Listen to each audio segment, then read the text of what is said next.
తప్పదు. హమేషా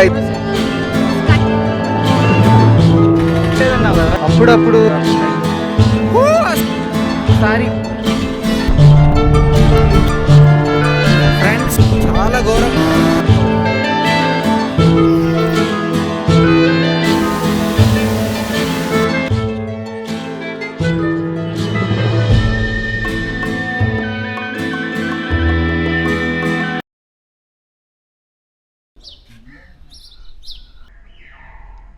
hello, good morning అండి.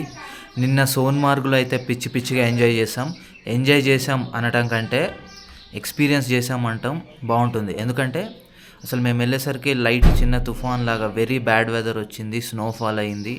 అసలు 2.5 hours స్నో బైక్స్ కోసం అక్కడ మేము వెయిట్ చేసాము. లైన్లో నిల్చొని వెళ్తే వాడైతే బిస్కెట్ చేసిండు. కంప్లీట్ చీటింగ్ అయింది మాది. జస్ట్ పైకి తీసుకెళ్ళి మధ్యలో ఆ చిన్న కొండ, అది మేము నడుచుకుంటూ వెళ్ళినా 10 minutesలో వెళ్ళేటోళ్ళం. ఆ స్లోపు అది దించి కింద మధ్యలో వదిలేసిండు అనమాట. క్లియర్ చీటింగ్ అంటే క్లియర్ చీటింగ్. ఇది ఏం లేదు.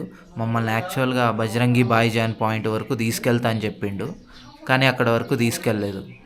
సో ఇట్లాంటివన్నీ జరుగుతూ ఉంటాయి అన్నమాట. ఇవన్నీ మనం దృష్టిలో పెట్టుకోవాలి. ఎవరైనా అలాంటి వ్లాగర్స్ కానీ ఎవరైనా చెప్తే ఈ వ్లాగ్ మీరు చూస్తే మీకు ఒక ఐడియా వస్తుంది. సో మీరు డెఫినెట్గా ఏదైనా ప్లేస్కి వెళ్ళేటప్పుడు కొంచెం రీసెర్చ్ చేసుకోండి. యూట్యూబ్లో వ్లాగ్స్ కానీ లేకపోతే బ్లాగ్స్ కానీ ట్రిప్ అడ్వైజర్లో కానీ ఇట్లాంటి వాటిలో మీరు చూసుకోండి. సో చాలా నాకు అదొకటి చాలా బ్యాడ్ ఎక్స్పీరియన్స్ అయింది. ఎందుకంటే డబ్బులు వేస్ట్, మెయిన్లీ టైం వేస్ట్. అసలు 2.5 hours లైన్లోనే నిల్చున్నాం. అక్కడికి వెళ్ళి హార్డ్లీ 1.5 hour ఉన్నాం మేము. దాని బదులు నడుచుకుంటూ వెళ్ళినా చాలా ఫాస్ట్గా వెళ్ళిపోయేవాళ్ళం. చాలా బాగా ఎంజాయ్ చేసేవాళ్ళం. So very disappointing. But overall అయితే it's a very good place అండి. డెఫినెట్గా సోన్మార్గ్ అనేది మీరు అందరూ విజిట్ చేయాలి. చాలా బాగుంటుంది ఆ ప్లేస్. ఈరోజు విషయానికి వస్తే, ఈరోజు శ్రీనగర్లోనే ఉన్నాము. ఇప్పుడు నేను ఉంది హాస్టల్ అనమాట. ఫస్ట్ 2 days జాస్టల్లో ఉన్నాను. ఇది హాస్టల్ అంటే ఇది కూడా హాస్టల్ వరల్డ్ నుంచి మీరు బుక్ చేసుకోవచ్చు. అంటే హాస్టల్స్ ఇలా వాళ్ళ పేర్లు వాళ్ళకి నచ్చినట్టు పెట్టుకుంటూ ఉంటారు. బట్ అన్నీ కూడా హాస్టల్ వరల్డ్లో మీరు బుక్ చేసుకోవచ్చు అనమాట.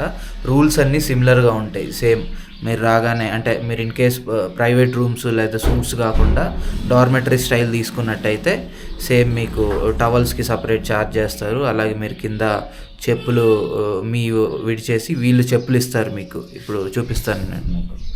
సో చూడండి, ఇది ఇక్కడ హాస్టల్లో ఇచ్చిన చెప్పులు అన్నమాట. సో అలాంటి చెప్పులు వేసుకొని మీరు ఇక్కడ లోన్ తిరగాలి. ఎందుకంటే మళ్ళీ బయట చెప్పులు అంతా డస్ట్ అవుతుందని ఇలా చేస్తారనమాట.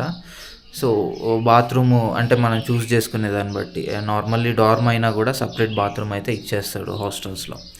ఇది కొంచెం రీజనబుల్ ప్రైస్, మంచి యాంబియన్స్. మెయిన్ ఇప్పుడు నేనున్న ఈ హాస్టల్ యాంబియన్స్ ఒకసారి మీకు చూపిస్తాను నేను. Let's see this ambience. చూడండి, ఇది బాల్కనీలోంచి ఇలా, నేనుది 1st floor. సో ఇదంతా కూడా శ్రీనగర్లో మంచి వ్యూ ఉందన్నమాట. ఆ హౌసెస్ కానీ అది కానీ. సో మెయిన్ రోడ్కి కొంచెం ఇన్సైడ్ ఉంది ఇది.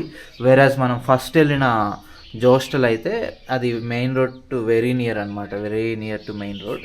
ఇది కొంచెం మనకు డిస్టెన్స్ ఉంది. సో ఇక్కడ చూడండి, హిల్స్ కానీ ఇవి కానీ ఎంత బాగున్నాయో. వావ్.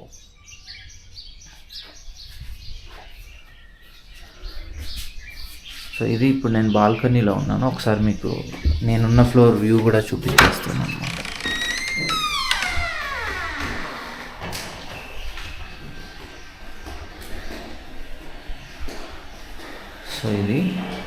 సో ఇది మేమున్న రూమ్ 204.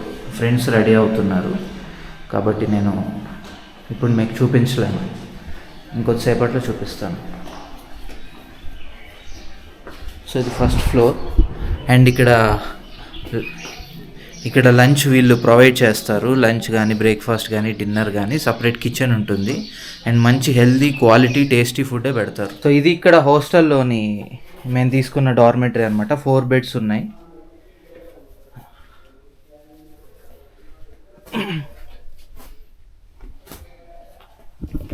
కొంచెం మెస్సీగా అవుతుంది రూమ్, ఎందుకంటే వెకేట్ చేసేస్తున్నాం కదా. లిటిల్ మెస్సీగా ఉంది. ఇప్పుడు నేను కింద ఫ్లోర్లో ఉన్నాను. సో ఇది హాస్టల్ రిసెప్షన్ అనమాట. సో ఇది కామన్ ఏరియా ఉంది, అది నేను తర్వాత చూపిస్తాను. ఫస్ట్ మీకు ఇక్కడున్న రెస్టారెంట్ చూపిస్తాను. So dining area. సో ఇవి ప్రైజెస్ అయితే ఇలా ఉన్నాయండి. ఇక్కడ మీకు ఎక్కువ అనిపించవచ్చు కానీ ఇదే రీజనబుల్ ఇక్కడ. బట్ నాకైతే ఈ యాంబియన్స్ చాలా బాగా నచ్చింది ఫస్ట్ ఆఫ్ ఆల్. ఇంకా వైడ్ వ్యూలో చూపిస్తాను మీకు నేను.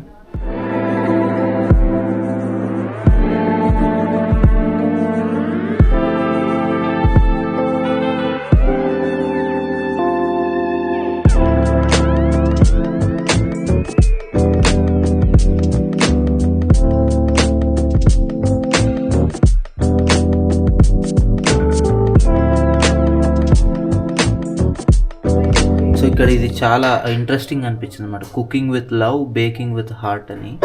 సో ఇక్కడ even chefs or whatever people కూడా చాలా పొలైట్గా ఉన్నారు. I really like it. And ఇక్కడ ఎక్కడ చూసినా పికిల్ అయితే ఉంది.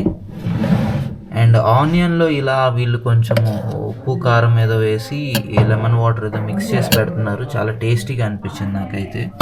అండ్ ఈ pickles common everywhere in north India. So ఫైనల్గా I am loving this kitchen.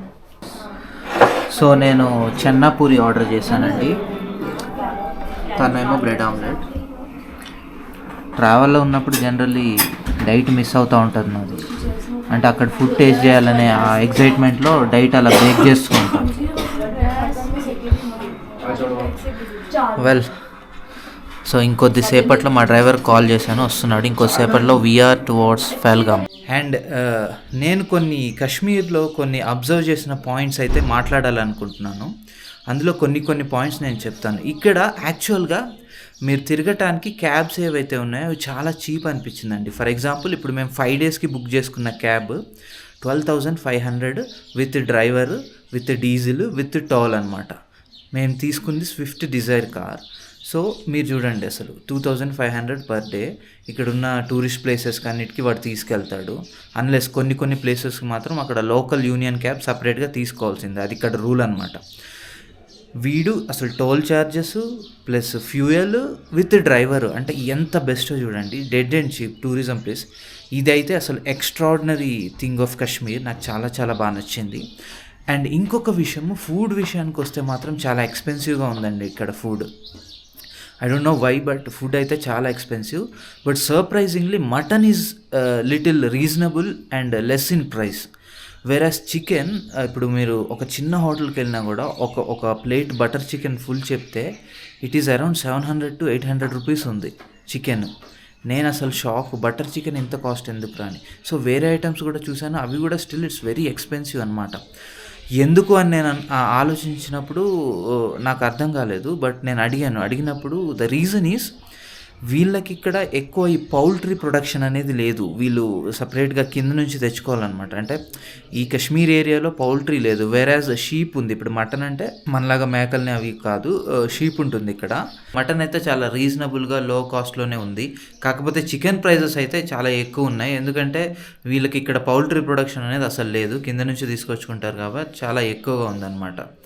So food ఒకటి మీరు మైండ్లో పెట్టుకోండి. ఎందుకంటే ఫుడ్ ఎక్స్పెన్సెస్, ఫర్ ఎగ్జాంపుల్ మీరు పర్ డే ఒక 4 పీపుల్కి 2,000-3,000 ఫుడ్ ఎక్స్పెన్సెస్ అనుకుంటే అది ఎక్కువ కూడా అవ్వచ్చు, చెప్పలేమన్నమాట ఈజీగా. అంటే ఎందుకంటే చాలా హై ప్రైజెస్. ఇప్పుడు నలుగురు కలిపి ఒక బటర్ చికెన్ చెప్పుకున్న 800 రూపీస్ అవుతుంది. కాబట్టి ఫుడ్కి మంచి ప్రైజే మీరు క్యాలిక్యులేట్ చేసుకోండి ట్రిప్కి వచ్చేటప్పుడు. అండ్ ఇంకొకటి, ఇక్కడ డ్రైవర్స్ అనేవాళ్ళు కొంచెం జెన్యూన్గానే ఉన్నారు. ఎస్పెషల్లీ ఎవరైతే మిమ్మల్ని తిప్పుతారో వాళ్ళు. ఇప్పుడు మా డ్రైవర్ కూడా చాలా వరకు బెటరే, గైడ్ చేస్తున్నాడు. అక్కడ ఎంత అడుగుతారు వాళ్ళు, మీరు ఎక్కువ ఇవ్వకండి, బేరం ఆడుకోండి, ఇట్లా చెప్పి కొంతవరకు చెప్తున్నారు. ఇన్ కేస్ ఇప్పుడు వాళ్ళ కాంటాక్ట్లో ఉన్న వాళ్ళ దగ్గర వెండర్స్ దగ్గరికే, లేకపోతే ఆ షూస్ ఇట్లా వాళ్ళ దగ్గరికి తీసుకెళ్ళినా కూడా స్టిల్ మీరు బేరం ఆడుకోండి అని చెప్తున్నారనమాట. So that is somewhat నాకు ఇక్కడ బెటర్ అనిపించింది. And they are very good అండి. ఎందుకంటే ఇప్పుడు కాశ్మీర్ ఈ ట్రిప్కి వచ్చే ముందు చాలా విషయాలు మాట్లాడుకున్నాం. ఫర్ ఎగ్జాంపుల్ ఎలా అంటే, అమ్మో కాశ్మీర్ అంటే ఒక ఫోబియా ఉంటుంది, ఇక్కడ టెర్రరిస్టులు ఉంటారు, అది ఇది అని.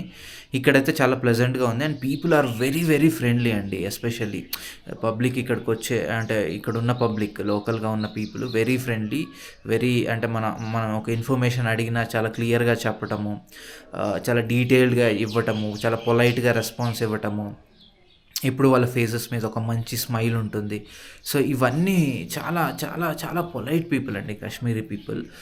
చాలా మంచి కల్చర్ అయితే ఉంది ఇక్కడ. మనకు సినిమాల్లో చూపించినంత ఘోరంగా అయితే లేదు. మేబీ ఇంతకుముందు అది కొంతమంది చేసే వాళ్ళ వల్ల అలా మనకు ఒక ఇంపాక్ట్ అనేది వస్తుంది. ఎవరైతే వీళ్ళు మరీ ఎక్స్ట్రీమిస్టులు ఎవరైతే ఉన్నారో వాళ్ళ వల్ల మొత్తం కశ్మీర్కే చెడ్డ పేరు అనేది వస్తుంది. కానీ ఇక్కడున్న లోకల్ పీపుల్కి అయితే వీళ్ళకి అసలు పాలిటిక్స్తో సంబంధం లేదు, ఏమీ లేదు. They are just living their life. Very good people. ఎవరైనా ఈ మాట కశ్మీర్ పర్సనల్గా విజిట్ చేసి ఒక వారం 10 రోజులున్న ఎవరైనా ఇదే మాట చెప్తారు డెఫినెట్లీ. సో మీరు కూడా నా అలాగే ఫీల్ అవుతారు. ఎందుకంటే నాకు ఎంత ఫోబియా ఉందో నేను ముందే చెప్పా ఇక్కడికి ఈ ట్రిప్కి స్టార్ట్ అయ్యే ముందే. బట్ ఇప్పుడు వచ్చిన తర్వాత నా పర్సెప్షన్ అంతా మారిపోయింది. It's a very good place, చాలా బాగుంది. బట్ ఏంటంటే కొంచెం ఆ టూరిస్ట్ ప్లేసెస్ ఇదంతా అన్ఆర్గనైజ్డ్గా ఉంది. ఇక్కడ లోకల్గా ఉండే వాళ్ళ వల్ల అది కొంచెం ఖరాబ్ అయిందనమాట. కొంచెం ఆ లూటింగ్ అనేది అయితే ఉంది టూరిస్ట్ ప్లేసెస్లో. బట్ అది విడిచిపెడితే నార్మల్ కాశ్మీరీ పీపుల్ కానీ డ్రైవర్స్ కానీ చాలా చాలా ఫ్రెండ్లీ అండి. ఫైనల్లీ పహల్గామ్కి అయితే వచ్చేసాము.